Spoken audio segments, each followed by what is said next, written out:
தக்காளி குழம்பு வைக்கும்போது நம்மகிட்ட இருக்கிற மிகப்பெரிய பிரச்சனையே குழம்பு ரொம்ப தண்ணியா இருக்கு அப்படிங்கிறது தான். அந்த குழம்பை ரொம்ப டேஸ்டாகவும் அதே நேரத்தில் நல்ல திக்காகவும் எப்படி செய்யலாம் அப்படின்னு தான் நம்ம இன்னைக்கு பார்க்க போறோம். அதுக்கு முன்னாடி இப்பதான் என்னோட வீடியோவை நீங்க ஃபர்ஸ்ட் டைம் பாக்குறீங்களா, ப்ளீஸ் லைக் அண்ட் சப்ஸ்கிரைப் பண்ணிருங்க. அப்பதான் வீடியோ போடுற எனக்கும் கொஞ்சம் என்கரேஜிங்கா இருக்கும். இப்போ வாங்க ரொம்பலாம் டைம் வேஸ்ட் பண்ணாம சூப்பரான டேஸ்ட்ல தக்காளி குழம்பு டேஸ்டாகவும் திக்காகவும் எப்படி செய்யலாம் அப்படிங்கறத நம்ம வீடியோக்குள்ள போய் பார்க்கலாம். வெல்கம் டு சாச்சி சமையல். ஃபர்ஸ்ட் இந்த தக்காளி குழம்பு பண்றதுக்கு ஒரு அகலமான கடையா எடுத்து வச்சுக்கோங்க. அதுல ஒரு 2 ஸ்பூன் அளவுக்கு எண்ணெய் சேர்த்துக்கலாம். எண்ணெய் நல்லா காஞ்சதும் இதுல கடுகு, 1/2 ஸ்பூன் சோம்பு, உளுந்து, 1 ஸ்பூன் கடலை பருப்பு, ஒரு 2 கிட்ட மிளகு, ஒரு 2 கிட்ட மிளகாய் வத்தல், ஒரு கொத்து கருவேப்பிலை, இது எல்லாத்தையும் போட்டு நல்லா பொரிச்சு விட்டுக்கலாம். நம்ம போட்ட கடுகு, உளுந்து இதெல்லாம் நல்லா பொரிஞ்சு வந்த பிறகு முக்கியமா ஒரு 20 to 25 போல சின்ன வெங்காயம் சேர்த்துக்கணும். அப்பதான் தக்காளி குழம்பு சாப்பிட்றதுக்கு நல்ல ஒரு டேஸ்ட் கொடுக்கும். இல்லாத பட்சத்துக்கு வேற வழி இல்லைன்னா பெரிய வெங்காயம் சேர்த்துக்கலாம். அடுத்து அது கூடவே ஒரு 4 கிட்ட பச்சை மிளகாய் எடுத்து 2 கீரி போடணும்.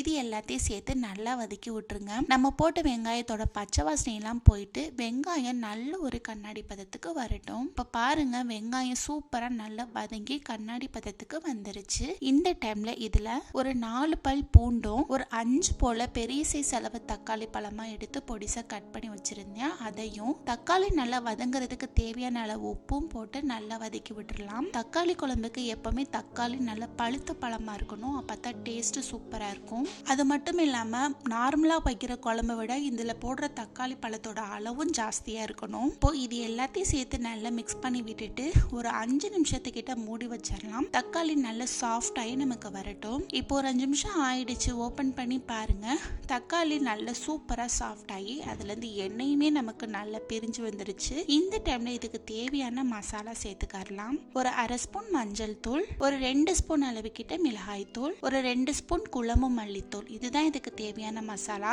இது எல்லாத்தையும் போட்டு அந்த தக்காளி கூட நல்லா மிக்ஸ் பண்ணி விட்ட பிறகு கொஞ்சமா தண்ணி ஊத்தி நல்ல ஒரு கிரேவி பதத்துக்கு மிக்ஸ் பண்ணிக்கலாம். இந்த டைம்ல மூடி வச்சிடலாம். மசாலாவோட பச்சை வாசனை எல்லாம் போயிட்டு நமக்கு எண்ணெய் நல்லா பிரிஞ்சு வரட்டும். இப்ப பாருங்க சூப்பரா எண்ணெய் நல்லா செப்பரேட் ஆகி வந்துருச்சு. இந்த டைம்ல இதை நல்லா மிக்ஸ் பண்ணி விட்டுட்டு உங்களுக்கு எந்த அளவுக்கு குழம்பு தேவையோ அந்த அளவுக்கு தேவையான தண்ணி சேர்த்துக்கலாம். பாருங்க நான் இன்னைக்கு ஒரு 1.5 கப் அளவு போல தண்ணி சேர்த்துக்கிட்டேன். குழம்பு திக்கா இல்லாம ஓரளவுக்கு தண்ணியா வந்துருச்சு. இந்த டைம்ல இந்த குழம்பு திக் பண்றதுக்கு என்ன செய்ய போறோம் அப்படின்னு பாத்தீங்கன்னா, 1 ஸ்பூன் அளவுக்கு பச்சரிசி மாவு எடுத்துக்கிறணும். அந்த பச்சரிசி மாவுல ஒரு 1/2 கிளாஸ் அளவுக்கு தண்ணி ஊத்தி நல்ல தண்ணியா இருக்கிற மாதிரி கரைச்சி எடுத்துக்கிறணும். இப்போ இந்த அரிசி மாவை இந்த குழம்புல ஊத்திடலாம். இப்போ இது எல்லாத்தையும் சேர்த்து நல்லா மிக்ஸ் பண்ணி விட்டுட்டு குழம்புல உப்பு காரம் இதெல்லாம் இருக்கான்னு செக் பண்ணிட்டு மூடி வச்சிடலாம். இதுல இருந்து கொதி எழும்பி வரட்டும். இப்போ ஒரு 10 நிமிஷத்துக்கிட்ட ஆயிடுச்சு. குழம்ப ஓபன் பண்ணி பார்க்கலாம். பாருங்க சூப்பரா எண்ணெய் நல்லா பிரிஞ்சு குழம்புமே நல்லா திக்கா வந்துருச்சு. இது தக்காளி குழம்பு மட்டும் இல்ல, வேற எந்த குழம்பு நீங்க வச்சாலும் இந்த ஐடியாவை நீங்க ட்ரை பண்ணலாம். ரொம்ப ரொம்ப சூப்பரான டேஸ்ட்ல இருக்கும். குழம்போட டேஸ்ட் ஜாஸ்தி ஆகுமே தவிர்த்து அதோட டேஸ்ட் மாறாது. பாருங்க நல்ல ஒரு திக்கா தக்காளி குழம்பு நமக்கு கிடைச்சிருக்கு. இந்த மாதிரி செஞ்சு பார்த்துட்டு எப்படி இருந்தது அப்படிங்கறத கமெண்ட் பாக்ஸ்ல கமெண்ட் பண்ணுங்க. ரொம்ப ரொம்ப டேஸ்டான சூப்பரான இந்த தக்காளி குழம்பு உங்களுக்கு பிடிச்சிருந்ததுன்னா பண்ணுங்க, ஷேர் பண்ணுங்க, சப்ஸ்கிரைப் பண்ணுங்க. அப்படியே பக்கத்துல இருக்கிற பெல் ஐகானை கிளிக் பண்ணுங்க. தேங்க்ஸ் ஃபார் வாட்சிங்.